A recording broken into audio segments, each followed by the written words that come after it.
दोस्तों, daily news India 1.0 में आपका स्वागत है। 1971 में जो इंदिरा गांधी ने पाकिस्तान को तोड़कर वॉर जीती थी, अब ये मोदी जी की आंखों में बड़ी खटक रही है। इतनी खटक रही है कि वो कह रहे भाई कैसे भी करके तुम इसकी बेइज्जती करो, कुछ निकालो पॉइंट इसके अंदर से ताकि इंदिरा गांधी को नीचा दिखाया जा सके। 1962 में नेहरू जी को तो गालियाँ बहुत पड़ गई। अब 1971 के लिए कैसे गालियां दें, इंदिरा गांधी को कैसे गालियां दी जाएं।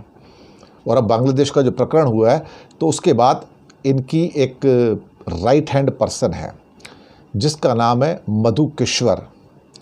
मधु किश्वर ने अब इसको अलग एंगल देना शुरू कर दिया। क्या कहती हैं वो कहती हैं कि ये इंदिरा गांधी का सबसे बड़ा ब्लंडर है, आज़ाद भारत का one of the biggest blunder है। एक लंबा लेख लिख के एक सोशल मीडिया वेबसाइट पे छोड़ दिया भैया। वो कहते हैं कि भारतीय सेना का युद्ध कौशल और इंदिरा गांधी की कूटनीति, जिसको आप बड़ा सम्मान देते हैं कि मानेकशॉ के साथ मिलकर ये सब कुछ हुआ था, और राजनीति, कूटनीति और सैन्य भारत ने अद्वितीय साहस का क्या कहते हैं कि मुजाहरा किया था। लेकिन उसको ये मधु किश्वर कहती हैं कि ये तो भाई आप दरअसल एक हिमालयन ब्लंडर को तारीफ कर रहे हैं। वो कहते हैं कि सैन्य विशेषज्ञ और कूटनीतिज्ञ अभी भी इंदिरा गांधी की और मानेकशॉ की बात से सहमत नहीं थे, और वो कहा कि इन दोनों ने ही दरअसल सारा का सारा मिल के ब्लंडर किया, इंदिरा और मानेकशॉ ने। भारतीय सेना जीत तो गई, लेकिन अब वो जीत पचेगी कैसे मोदी जी को? अब जीत तो पच नहीं सकती, तो किसी को तो लगाना है भाई, कुछ तो बताओ कि इसको कम से कम एक काला पन्ना तो करो उसके ऊपर। फिर कहते हैं कि इन्होंने क्या करके वहाँ पे जब ईस्ट पाकिस्तान और वेस्ट पाकिस्तान आपस में लड़ रहे थे और दोनों मुसलमानों कंट्री थे, तो हमें उसमें पढ़ने की ज़रूरत क्या थी। और हमने 93,000 सैनिकों को बंदी भी बनाया था, और इंदिरा गांधी के लिए तो अटल बिहारी वाजपेयी ने भी तालियाँ बजाई थी। पर मधु किश्वर कहती है कि आप जो समझते आए ना, ये बिल्कुल उससे अलग है। बोलते हैं कि हमारी ये जो इंदिरा गांधी जी का ये जो जियो स्ट्रैटेजिक गेम था ना, ये बहुत ही अनाड़ी थी, उनको कुछ समझ वगैरह नहीं थी। यानी कि वो कहने की कोशिश कर रही हैं कि इंदिरा गांधी के बेवकूफ़ किस्म की इंसान थी, और जिन्होंने ये बेवकूफ़ी की बांग्लादेश में 1971 का युद्ध जीत के। उनको इस्लाम की समझ नहीं थी भाई, उनको इस्लाम की समझ से क्या लेना देना भाई। वो कहते हैं कि वो इस बात से समझ नहीं पाए कि इस्लाम वाला वाक़या इसमें फिर से वापस आ जाएगा और हिंदुओं को क्षति पहुँच जाएगी। तो यानी कि अब फिर से जो चश्मा है मधु किश्वर का, वो आरएसएस वाला चश्मा आ गया, यानी कि हिंदुओं का चश्मा, सिर्फ हिंदू हिंदू हिंदू हिंदू हिंदू, इसके अलावा कुछ है ही नहीं।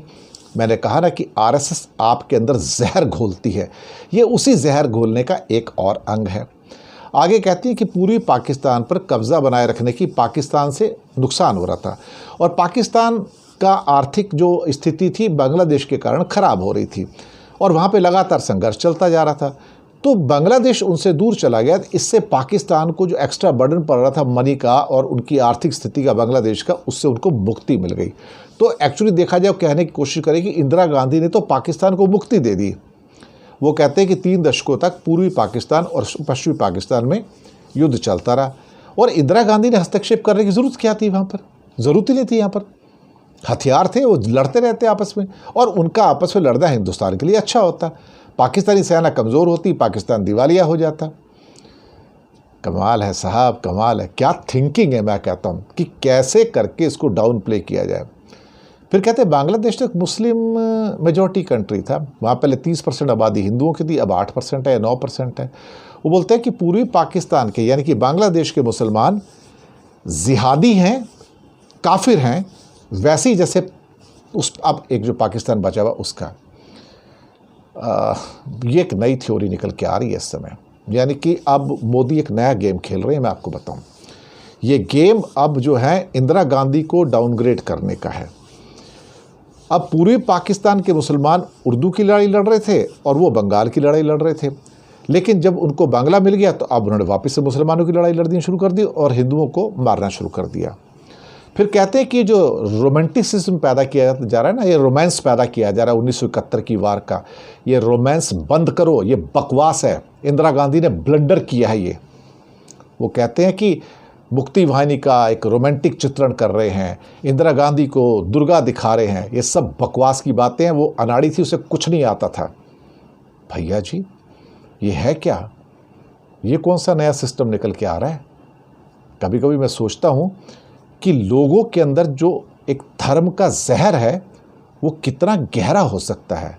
ये उसी गहरे जहर की एक वानगी है कि 1971 में बांग्लादेश का निर्माण कराना इंदिरा गांधी का सबसे बड़ा ब्लंडर था। बल्कि मधु कुशवाहा यहाँ तक कहने की कोशिश कर रहे हैं कि आज़ाद भारत का ये जो ब्लंडर है ये नेहरू के ब्लंडर से जो 1962 का उससे बड़ा है। भगवान बचाए, ये हिंदुस्तान भैया भगवान ही बचा सकता है, क्योंकि अब जहर नसों तक नहीं, नसों के अंदर पता नहीं कहाँ कहाँ तक पहुँच गया है। और इंदिरा गांधी के 1971 वॉर को डिस्क्रेडिट करना, अब ये तो भाई मैं तो कहूँगा भैया ये कहाँ की सोच है, ये आरएसएस की सोच इंसान को कहाँ ले जाएगी नहीं पता। मुझे तो कई बार लगता है कि फासिस्टवादी जो सोच होती थी हिटलर की, ये तो उसको भी पार कर गए हैं। क्या पता ये लोग कब मिलके एक साथ जो गुजरात का जो 2002 में किया था पूरे हिंदुस्तान में 2002 कर दें। भाई इनका कोई भरोसा नहीं है, इनको कम मत समझना। ये भी उसी फासिस्टवादी हिटलरवादी मानसिकता के सब लोग हैं और ये उस विनाश तक जा सकते हैं जिसकी आप कल्पना नहीं कर सकते, कल्पना नहीं कर सकते। धन्यवाद।